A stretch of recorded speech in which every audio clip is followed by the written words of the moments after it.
ये खबर KR मंगलम university द्वारा प्रस्तुत की गई है। रुकिए रुकिए, रील स्क्रॉल करना बंद कीजिए दोस्तों और मेरी बात ध्यान से सुनिएगा। क्या आप भी इतिहास के शौकीन हैं?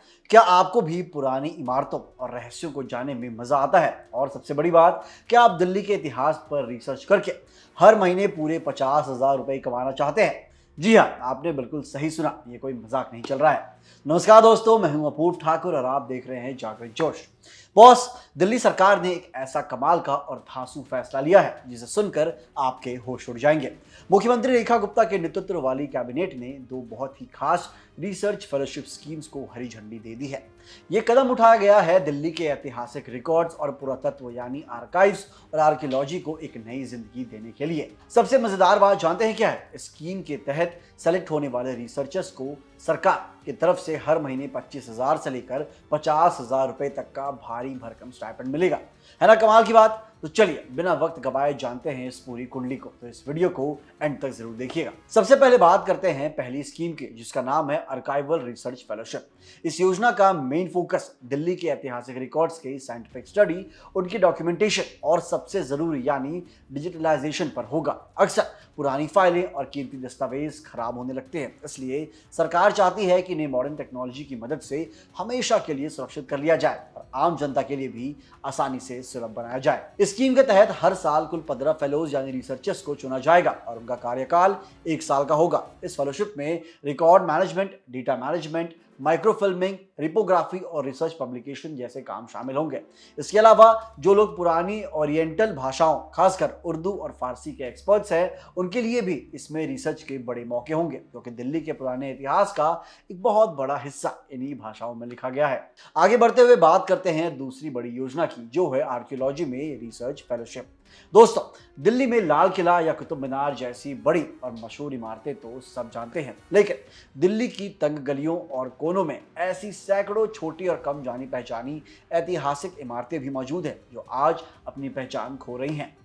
इस पुरातत्व फेलोशिप का मकसद इन्हीं ऐतिहासिक स्थलों और स्मारकों का पता लगाना, उन पर गहराई से रिसर्च करना और उनके कंजर्वेशन को बढ़ावा देना होगा। स्कीम के तहत हर साल 12 फेलोज को 1 साल के लिए सेलेक्ट किया जाएगा। ये योजना न सिर्फ दिल्ली के इतिहास, आर्किटेक्चर और पुरातत्व को समझने में मदद करेगी, बल्कि इससे दिल्ली के टूरिज्म यानी पर्यटन को भी एक नई ऊंचाई मिलेगी। दोस्तों, इन दोनों ही योजनाओं के लिए चुने गए उम्मीदवारों को उनकी योग्यता और काम के हिसाब से 25,000 रुपए से लेकर 50,000 रुपए प्रति महीना तक की फेलोशिप मिलेगी। मुख्यमंत्री रेखा गुप्ता ने इस फैसले पर खुशी जताते हुए कहा कि दिल्ली की शानदार विरासत को आने वाली पीढ़ियों के लिए बचाना उनकी सरकार की सबसे बड़ी प्राथमिकताओं में से एक है। सरकार का मानना है कि इन स्कीम से देश में इतिहासकारों, आर्किटेक्चर्स, भाषीवादों और हेरिटेज एक्सपर्ट्स का एक मजबूत ग्रुप तैयार होगा, जो आने वाले समय में हमारी संस्कृति को और बेहतर तरीके से दुनिया के सामने पेश कर सकेगा। अब आपके मन में सवाल आ रहा होगा कि इसके लिए अप्लाई कैसे करना है, तो आपको बता दें कि दिल्ली सरकार ने साफ किया है कि दोनों फेलोशिप स्कीम्स के लिए एलिजिबिलिटी, एप्लीकेशन प्रोसेस और सिलेक्शन का तरीका क्या होगा। इसकी पूरी गाइडलाइंस संबंधित डिपार्टमेंट्स द्वारा बहुत जल्द अलग से जारी कर दी जाएगी। जैसे ही ये गाइडलाइंस हमारे सामने आएंगी, ये स्कीम ऑफिशियल तौर पर लाइव हो जाएगा। तो फिर मेरे प्यारे दोस्तों, क्या आपके पास भी वो जासूसी दिमाग है जो दिल्ली के दफन इतिहास को दुनिया के सामने ला सके? अगर हाँ, तो तैयार हो जाइए, क्योंकि ऐसा मौका बार बार नहीं आता। अब आप मुझे कमेंट सेक्शन में जरूर बताइएगा कि दिल्ली की वो कौन सी ऐसी जगह या पुरानी इमारत है जिस पर आप सबसे पहले रिसर्च करना चाहेंगे। अपने जवाब कमेंट बॉक्स में तुरंत लिखिए। और हाँ, इस फेलोशिप की जैसे ही पूरी गाइडलाइंस और फॉर्म्स आएंगे, उसकी पल पल की अपडेट आपको सबसे पहले जागरण जोश देगा। तो बिना देर किए इस वीडियो को लाइक कीजिए, अपने दोस्तों के साथ शेयर कीजिए और हमारे चैनल जागरण जोश को सब्सक्राइब कीजिए। मिलते हैं अगले वीडियो में। जय हिंद।